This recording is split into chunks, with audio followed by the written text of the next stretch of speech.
Yo, what's cracking, folks? Jeremy Vassar here with Practical Painting, and in this video I'm going to show you guys how to properly clean a paintbrush. So let's get to it. What you're going to hear about today is nothing short of a miracle. Before we get started, I just want to mention that in this video we're going over how to wash out a brush that has latex-based paint on it. That's the most common paint that people use in their homes, either interior or exterior. And if you're curious as to what type of paint you're using, just check the side of the can. If in the directions for cleanup, if it says you can use soap and water, then you're using a water-based / latex paint. So this video will work for you. If it says you need mineral spirits or paint thinner, that means you're using an oil-based product, which is a little bit different process, which we won't be going over in this video. So just be aware of that. All right, the brush cleaning process actually starts the moment you stop using your brush. It's super important to keep your brush wet from the time you stop using it to the time you wash it out. If you let your brush dry out and all that latex base dries on the bristles, you're not going to be able to clean it and it's going to ruin the brush. You're just going to need to get a new one. So you pretty much have two options. Number one is you can wash your brush out immediately once you're done using it. So say you finish painting trim or you finish cutting in and you're done using that brush for the day, you just take that brush immediately to the sink and wash it out then. Option number two, because sometimes it's not the most convenient to wash your brush out right away. You might have to roll or do something else, or maybe you have other brushes out. A really easy thing that we do that keeps our brushes wet for a long time is we just wrap it in standard like household cling wrap. If you properly wrap it in cling wrap, it'll keep your brush wet for days. I'm not saying you should let it go for days, but if you happen to forget, which we do on occasion, it keeps your brush wet until you are at a more convenient location. Maybe you're not near a sink or whatever. So I'm going to show you guys how we wrap our brushes, and then we'll head over to the sink and wash these things out. I've got my paintbrush sitting in paint right now inside of an edging container, and I'm done using it for now. So I'm actually going to wrap it in cling wrap. I'm just getting a decent piece of this out, nothing too crazy. It's about like a 12 by 12 sheet, and then you just lay that down on your drop cloth or whatever surface you're using. I'm gonna wipe off a little bit of the extra paint here, and then I'm gonna lay this brush right in the middle of the saran wrap or the cling wrap, and then I'm just gonna fold it over. Looks like you're wrapping a Christmas present. Tamp it down, and then cling wrap will stick to itself. So, and if you can, either store it flat on a table or bristles down. You don't want to store it like this, because then the paint will start to drip its way down into the heel of the brush, which is, you don't want that. Now let's head over to the sink and wash this baby out. Not all sinks are created equal in the realm of cleaning out paintbrushes. If you're in a basement, a lot of times the sinks down there will have a pump underneath, whether it's a powder room or a rec sink. And if it has a pump underneath, water goes down the drain, and then the pump pushes the water up and into the main sewer line. You want to avoid using any sink that has a pump underneath, because it's very easy to clog those pumps, and then you're just going to be creating a lot more work for a plumber, which generally is not what people are going for. My number one most preferred type of sink to wash my brushes out in is a deep slop sink or rec sink, which is what is right behind me here. This is pretty much where I wash out all of my brushes, and also the family dogs, like this guy here. This is Gus. He thinks he's getting a bath, but he is not, so he's going to be super pumped in about 2 minutes. Anyway, so option two is a bathroom sink. So either a powder room or a guest room, even your master bathroom. A lot of times you can just wash those out in there. Those sinks are almost always made of porcelain or ceramic. Very easy to clean those up. Just one thing you want to be mindful of, if you're using a deep pigmented paint like a red or a blue, if you don't clean up the residue from that right away, sometimes it can stain the ceramic, particularly if it's older. So just be mindful of that. Most of the time it's pretty easy to clean up in those situations.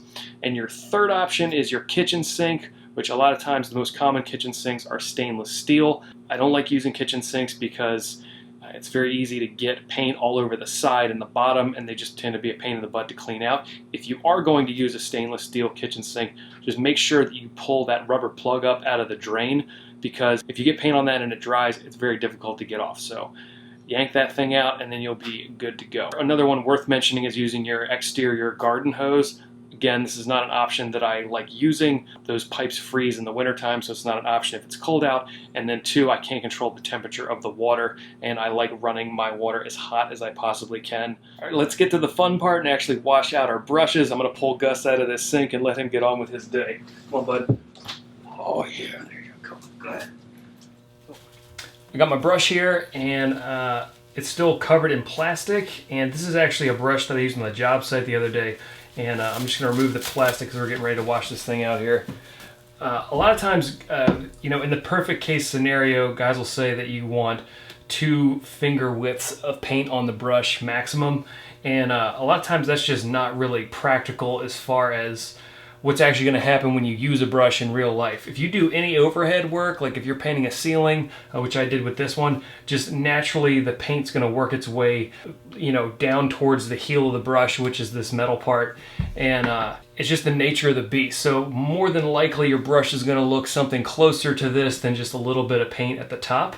But one of the main things to consider when you're actually washing your brush out is you want to wash it and keep the bristles facing down, because if you do the move where people put water straight down through the top of the bristles, there's actually a wooden spacer inside this metal part of the brush, and the spacer keeps the bristles spaced out correctly, and if that swells up, then the bristles will actually splay out and they won't reform, and you'll pretty much ruin your brush. So I'm going to get this water as hot as my hands can tolerate.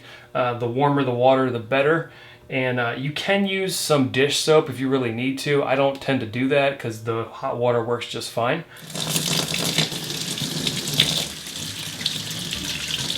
I'm just working the bristles back and forth.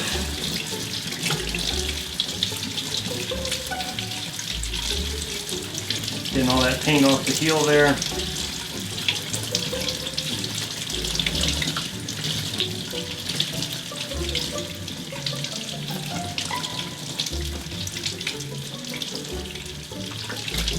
Generally, it'll take a couple minutes per brush. You get kind of faster at it as you go. Now, right towards the bottom of the heel here, you can see that there's still some dried paint. So that's where I like to use a wire brush. And I don't strip out the top and ruin the bristles. I just do it down the bottom here. And that just helps get some of that extra out on the sides.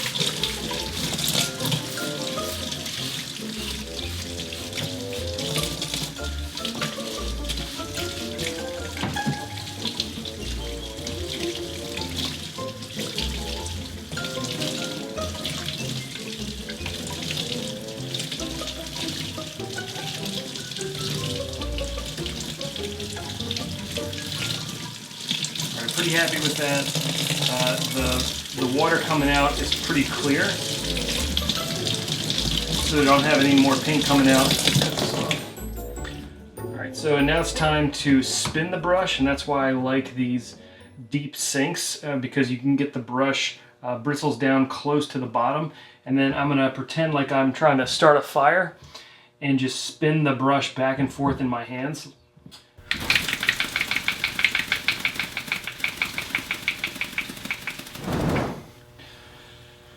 And that's decently dry. What I usually like to do is just pat dry with a paper towel. It's just a blue shop towel, and then I just kind of wipe it down a little bit.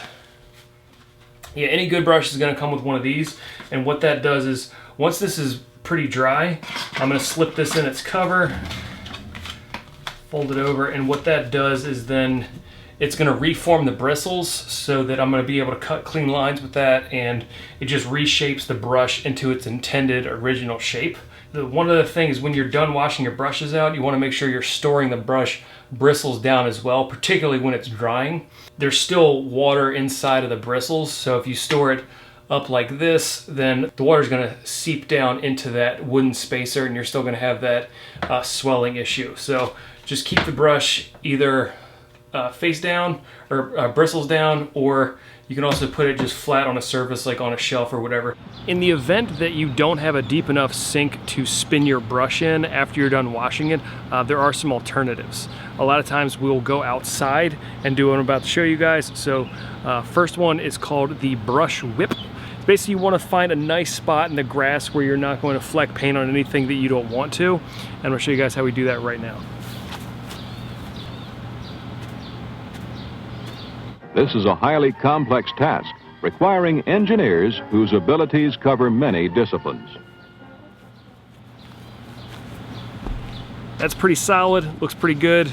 And again, I would just hit it with my rag real quick and just pat dry it. Be nice to those bristles. And then I'm gonna throw this baby in its cover and this thing will be good to go. One other way to spin your brush if you don't have an area outside, I'm gonna do this outside, but you can totally do this inside, is if you just take a small trash can, I just grabbed this from my powder room, and put a new trash bag in it, you can just put the brush straight in here, keep it, you know, obviously bristles down, and then spin it with the bristles inside of the trash bag. So I'll show you guys how we do that. Now that's real fancy. There you go. You've got a nice spun brush. Again, I'm going to reform it a little bit with my rag, and now it is good to go. So that's a real simple way to spin it. You can do that inside in any kind of trash can. So usually we make sure there's a new bag in there, but there you go. There's your third option for spinning your brush out. Alrighty folks, that was how to properly clean a paintbrush. Keep in mind when you are cleaning your paintbrushes to keep them wet from the time you stop using them to the time you wash them out. Pick a good sink to wash them out in. Use as warm water as you can tolerate. Keep them bristles down and spin them dry, and you will have some clean, happy brushes that will serve you for a very long time. So thank you guys very much for watching, and until next time, y'all take it easy, work smart, have a good one. Peace.